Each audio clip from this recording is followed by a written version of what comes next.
दिल्लीतल्या जंतर मंतरवर गेलेल्या आंदोलकांमध्ये अपशब्द वापरणाऱ्या विद्यार्थ्यांना माफ करू इच्छितो असं वक्तव्य पंतप्रधान नरेंद्र मोदींनी केलं। दिल्लीतील जंतर मंतरवर आंदोलनादरम्यान पहिल्यांदाच पंतप्रधान मोदींनी भाष्य केलं। जेनझी स्टाईलमध्ये पंतप्रधानांनी इन्स्टावर व्हिडिओ शेअर केला आणि थेट तरुणांशी संवाद साधला। दरम्यान भाजपनं जे पेरलंय तेच उगवतंय असा टोला राज ठाकरेंनी लगावला, तर विद्यार्थी आणि कुटुंबियांची माफी मागा अशी मागणी उद्धव ठाकरेंनी केली।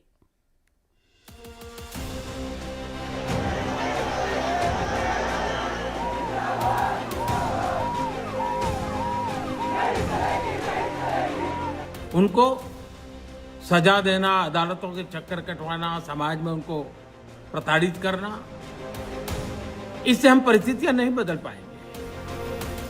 मैं उन्हें माफ करना चाहता हूं। बच्चे भी हमारे हैं, उन्हें राह दिखाना हमारा काम है। गुमराह को राह दिखाना कठिन होता है, लेकिन कठिन काम हमको करना है।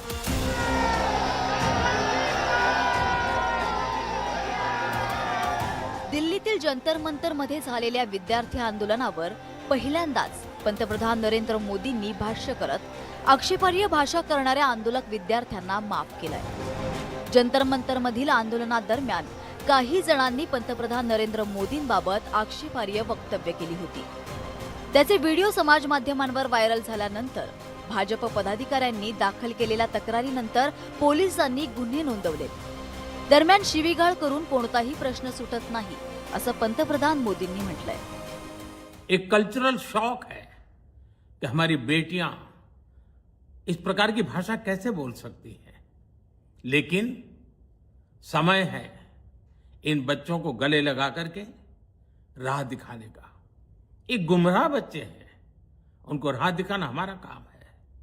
उनको सजा देना, अदालतों के चक्कर कटवाना, समाज में उनको प्रताड़ित करना, इससे हम परिस्थितियां नहीं बदल पाएंगे। मैं उन्हें माफ करना चाहता हूं। समाज भी मेरी इस बात को स्वीकार करे।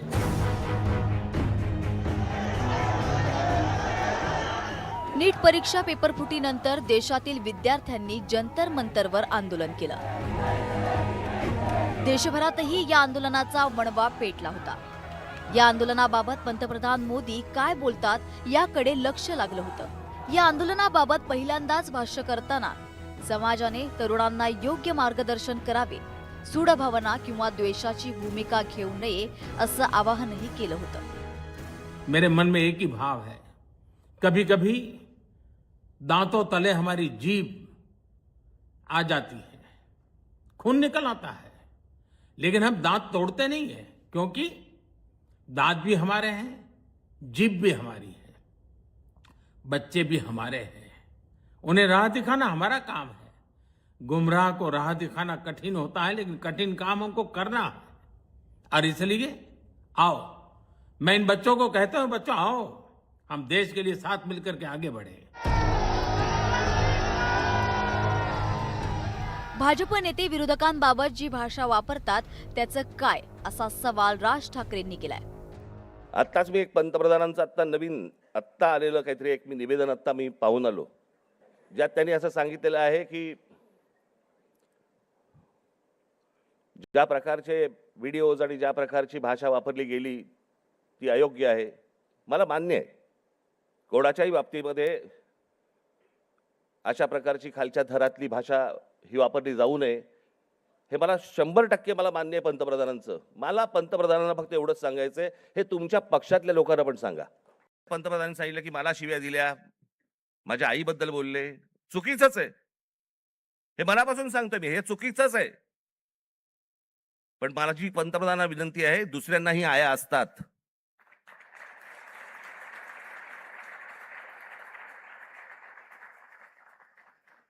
हे तुम्ही तुमच्या पक्षातल्या लोकांना देखील हे सांगितलं पाहिजे की तुम्ही मर्यादा पाळल्या पाहिजेत।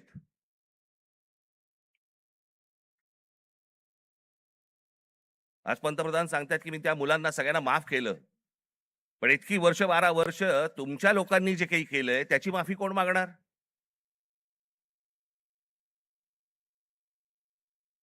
जे विद्यार्थी तरुण तिकडे जंतर मंतरला बसले होते, त्यांची डोकी फोडली, ज्यांना लाठी मारले, लाठ्या काठ्या मारल्या, त्याचे आदेश देणारे जे लोक होते ते कधी माफी मागणार? विद्यार्थ्यांवरती ही वेळ ज्यांनी आणली त्या मोदीजीने आणि अमित शहानी विद्यार्थ्यांची आणि विद्यार्थ्यांच्या कुटुंबियांची माफी मागितली पाहिजे.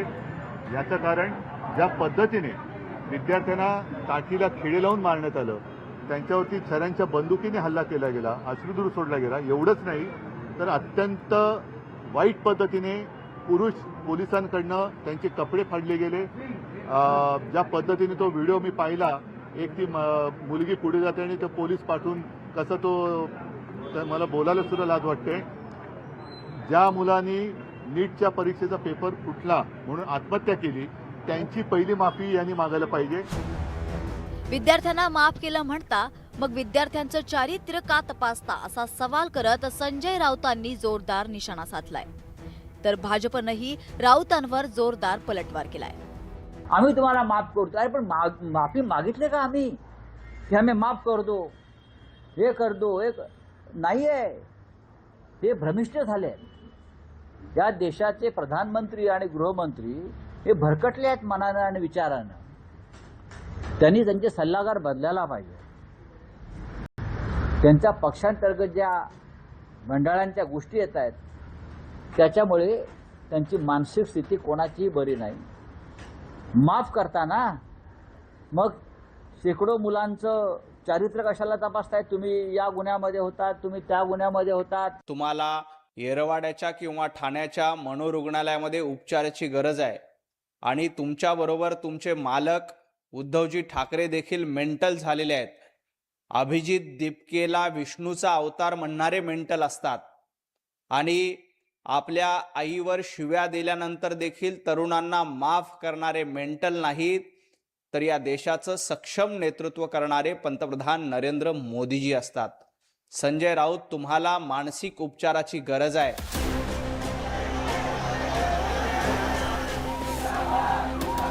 दिल्लीच्या जंतर मंतरवर विद्यार्थी आंदोलनामुळे देशातील वातावरण ढवळून निघालं आहे. केंद्रीय शिक्षण मंत्री धर्मेंद्र प्रधान यांना आपला राजीनामा द्यावा लागलाय. पण त्या आंदोलनादरम्यान जेनझींनी वापरलेल्या भाषेवरून आता राजकीय नेत्यांमध्ये कलगीतुरा रंगला आहे. Bureau report, news 18 Marathi. Nashik शहराच्या रस्त्यावर पडलेल्या खड्ड्यांवरून मंत्री गिरीश महाजन आणि MNGL अर्थात महाराष्ट्र नॅशनल गॅसच्या अधिकाऱ्यांना त्यांनी फैलावर घेतला. MNGL कडून गॅस पाईपसाठी खोदकाम करताना पालिकेची परवानगी घेत नसल्याचा ठपका गिरीश महाजनांनी ठेवला. पालिका आयुक्तांनी याविषयी तक्रार केल्यावर महाजनांनी फोनवरून MNGLच्या अधिकाऱ्यांना झापलं.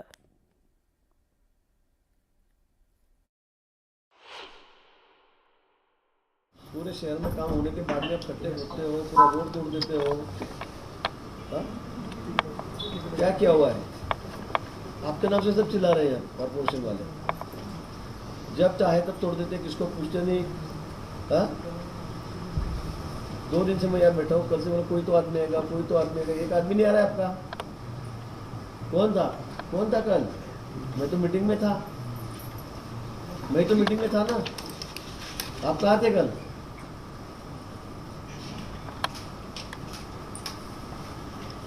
कौन सी टीम गई आपकी? मैं कल से फोन कर रहा हूँ, अभी भी फोन कर रहा हूँ.